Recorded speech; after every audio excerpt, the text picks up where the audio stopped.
কোন স্বার্থের বিনিময়ে আপনি যে গর্ব করে বলেন ভারতকে দিয়েছি? কে? বাংলাদেশ তো আপনার কোন নেতা বা নেত্রীর পৈতৃক সম্পত্তি নয়।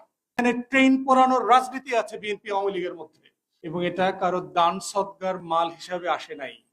এটা রক্ত দিয়ে কিনতে হয়েছে এই দেশটাকে। আমরা মনে করছি যে এই দখলদার সরকার, Awami East India Company, Lord Clive, Jagat শের আর মির্জাফরদের মতো যেভাবে দেশটাকে লুটে পুটে খাচ্ছে, এর প্রতিবাদ করা এবং আমাদের পূর্বপুরুষদের মতো করে লড়াই করে যাওয়াটা আমাদের নাগরিক দায়িত্ব।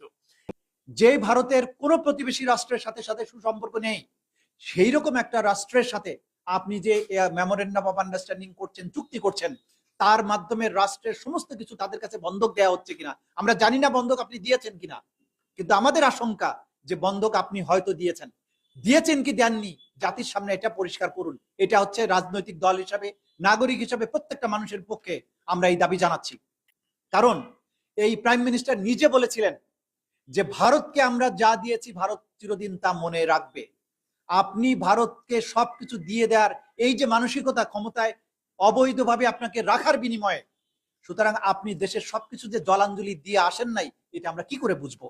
আরেকটা সাংঘাতিক রকমের স্পর্শকাতর জিনিস নিয়ে তারা হাত দিয়েছেন, সেটা হচ্ছে ইন্ডিয়ান ইন স্পেস এবং বাংলাদেশের ডাক এবং টেলিযোগাযোগ মন্ত্রণালয়ের সাথে চুক্তি হয়েছে।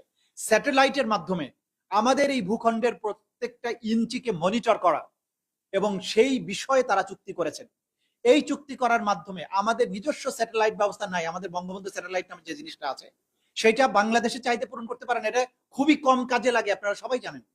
এখন ইন্ডিয়ান স্যাটেলাইটের সাথে আপনি যে ইনস্পেসের সাথে চুক্তিটা করলেন, সেই চুক্তির মাধ্যমে আমাদের যতটুকু নিরাপত্তা ছিল তাও যদি তাদের হাতে তুলে দিয়ে আসেন, তাহলে আমরা এখানে কোথায় রাস্তায় চলবো সেই সবকিছু ইন্ডিয়া বসে বসে যদি মনিটর করে, তাহলে বাংলাদেশের আর্মি বাংলাদেশের যে নিরাপত্তার প্রশ্নে যে ভূমিকা নেবে, সেই ভূমিকা নেওয়ার তো কোনো সুযোগ থাকছে না। একটা স্বাধীন সার্বভৌম রাষ্ট্র প্রতিবেশী একটা প্রবল পরাক্রান্ত রাষ্ট্রকে অবাধে পণ্য এবং সামরিক বিষয় পরিবহনের জন্য রাষ্ট্রের মধ্য দিয়ে করিডোর দেয়া পৃথিবীর ইতিহাসে দ্বিতীয় কোনো দৃষ্টান্ত নাই। এবং বিনা পয়সায়, কোন স্বার্থের বিনিময়ে আপনি যে গর্ব করে বলেন ভারতকে দিয়েছি? কে? বাংলাদেশ তো আপনার কোন নেতা বা নেত্রীর পৈতৃক সম্পত্তি নয়। এটা বাংলাদেশের প্রত্যেকটি নাগরিকের সম্পদ। আপনি বিনা পয়সায় বাংলাদেশের সার্বভৌমত্ব নিরাপত্তা বিপন্ন করে, বাংলাদেশের মধ্য দিয়ে আরেকটি রাষ্ট্রকে, বাংলাদেশকে ছিন্ন বিচ্ছিন্ন করে অবাধে পণ্য চলাচলের জন্য, সামরিক পরিবহনের জন্য যে চুক্তি করে আসা হলো, সেটা কার স্বার্থে এবং বাংলাদেশের স্বার্থ এখানে কোথায় রক্ষিত হয়েছে? নাগরিক হিসেবে এটা আমাদের জানার অধিকার আছে, আমরা জানতে চাই।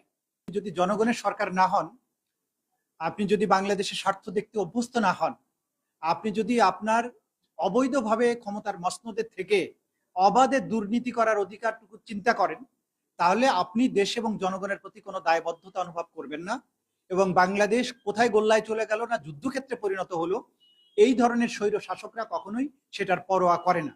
বাংলাদেশের মানুষ 47 সালে এবং 71 সালের দুইটা লড়াইয়ের মধ্য দিয়ে তারা যে রাষ্ট্র করেছে, সেটার মধ্য দিয়ে এই প্রশ্নের উত্তর দিয়েছে যে আমরা একটা স্বাধীন রাষ্ট্র সার্বভৌমভাবে বাঁচিয়ে রাখার জন্য করেছি এবং এটা থাকবে।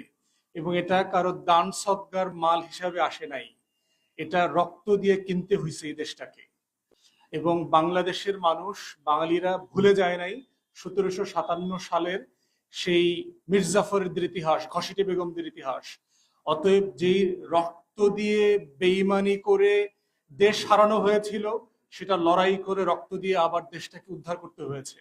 অতএব উত্তর খুব পরিষ্কার, বাংলাদেশ রাষ্ট্রের স্বাধীনতার সার্বভৌমত্ব বিক্রি করা হয় নাই এবং করা হবে না।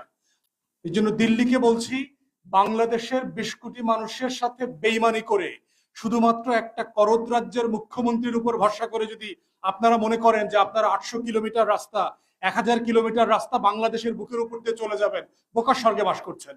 শুধু বাংলাদেশের আভ্যন্তরীণ রাজনীতি দেখেন, এখানে ট্রেন পোড়ানোর রাজনীতি আছে বিএনপি আওয়ামী লীগের মধ্যে। স্লিপার খুলে ফেলা, ট্রেনের লাইন উঠাইয়া দেওয়া, আগুন দিয়ে ট্রেনের বগি পড়াইয়া দিয়ে মানুষ মেরা ফেলা, এই রাজনীতি বাংলাদেশে আছে। আপনি 800 কিলোমিটার রাস্তা ট্রেন নিয়ে যাবেন এখান থেকে নিরাপদে? এটা প্র্যাকটিক্যালি সম্ভব? বাংলাদেশের মানুষকে খুশি না করে একটা অগণতান্ত্রিক রাজ্যের সাথে, মুখ্যমন্ত্রীর সাথে চুক্তি করে? অসম্ভব ব্যাপার, হইতেই পারে না। কানেক্টিভিটি হইতেই পারে।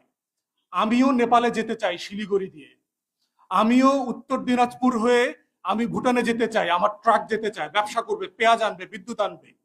আপনিও বাংলাদেশের উপর দিয়ে যান, ত্রিপুরা যান, কুমিল্লা হয়ে, আমার কোনো সমস্যা নাই।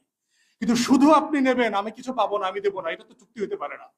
আপনি বার্মা থেকে গ্যাসের পাইপলাইন নিয়ে যাবেন বাংলাদেশের উপর দিয়ে, কিন্তু বার্মা গ্যাস আবার আমাকে বিক্রি করতে পারবে না, সেটা কেমন কথা হলো?